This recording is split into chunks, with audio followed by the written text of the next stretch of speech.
Hi, I'm Dr. Chatterjee, and this is the fourth video in a series of 4 videos that Gary and I have created to help you do some of the exercises that I detail in my book, The 4-Pillar Plan. As with all the other exercises, these are all designed to help wake up our glute muscles, which is a really big problem these days that I see in my practice. So Gary, you have introduced me to these exercises over the past few years, and this is one that we've called 3D hip extension. Yep. So could you just maybe go through it with me to help teach people who are watching this video how they can do it in their own lives? Sure, I'd be very pleased to. So in a sense, it's going to be very similar to the first one with a difference in the position of our spine. So without the step, I'm going to ask you to put your right leg forward.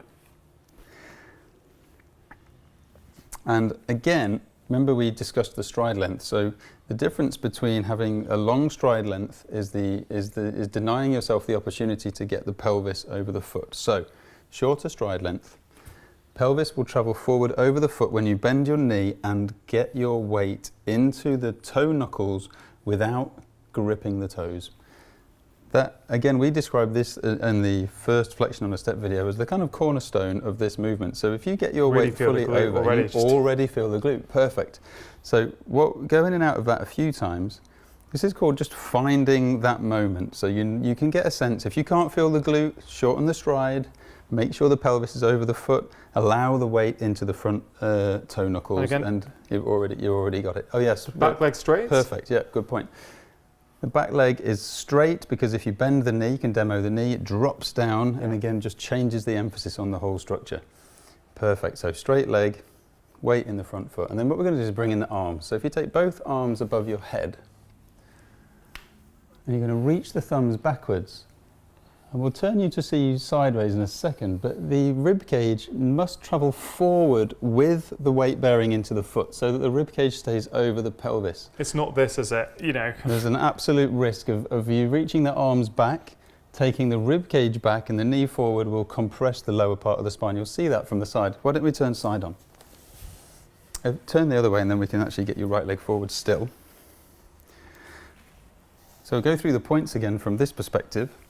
You're going to get your weight into the toe knuckles, good knee bend, the hip and pelvis right over that foot now, so you should again be able to feel the hip there, the glutes on, arms overhead, and what we want is as the arms reach back, the rib cage stays here, travelling forward with the knee bend. Come out again, and contrast that now to a big reach back, leaning back, where you'll see he compresses through here. So we don't want this. If you're feeling any discomfort in the back, it's not the exercise. It's most likely that you need to just get this rib cage to travel forward with the pelvis so that the emphasis is on the glutes, not the low back.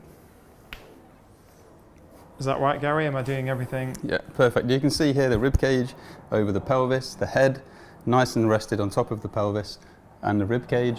And even if he can just get the arms to go back a little more, he might feel the stretch in the abdomen. Yeah. We get to wake up the sleepy abdomen. We're coming in and out, aren't we? We're not holding.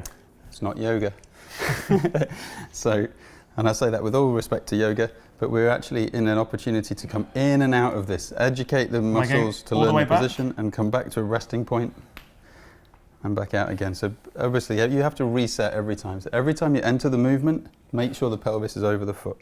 Make sure the weight is in those toe knuckles and the toes aren't gripping. Make sure the rib cage travels forward over the pelvis. And if you get all of that on point, you'll find that you feel the glutes.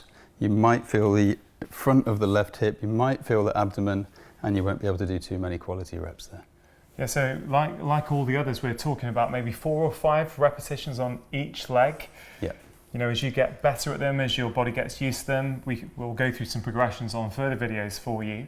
But just stick to doing 4 or 5 on each leg. Yeah, the thing about progressions is interesting because progressions also are making sure that you always get the quality. As the range improves, you'll find that you travel forwards easier, you can reach more. So you're always looking for that point where the muscles activate. Well, that's scary. Look, that's the final video in this series of 4. We have detailed in the book the actual text on step-by-step how you do these, but we also felt quite strongly that it's much easier to learn sometimes from these videos. Yeah. If you've got any questions, do let us know in the comment section, and I hope you enjoy them and I hope you find that they help you.